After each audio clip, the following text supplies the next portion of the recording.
wardadka maanta waxaa haysta dadka maanta aan leenahay halkee laga haystaa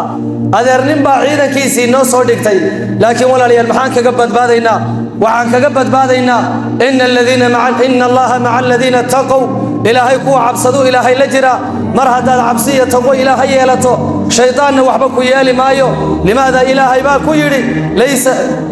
laysa alayka sultaan adiga xujo kuma aba lagu yiri ibliisow cibaadi adoonadayda wanaagsan korkooga xujo kuma lihid mana lusan kartid mana taaban kartid buu ilaahay ku yiri adiga marka hadaad adoon taqiya noqoto wad ilaahay ka cabsato wad ilaahay amarkiisa yeesho wadaacada ilaahay aad ku fududaato wad salaada ilaaliso wad amarka ilaahay ilaaliso adiga shaydaan waxba ku yeeli kari maayo limaada shaydaanka ilaahay ba adiga ka fogay shaydaanka maxaa kaaga filan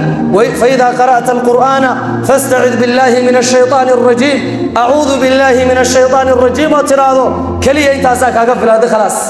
cibaadadooda ilaashato muuqaalkan oo dheer waxaan noo soo dhigi doonaa YouTube-ka Addoomaha Allah TikTok iyada wax nagu talagalnaa muuqaalada yar ee goosgooska marka aynu ku dadaalno faafinta khayrka insha Allah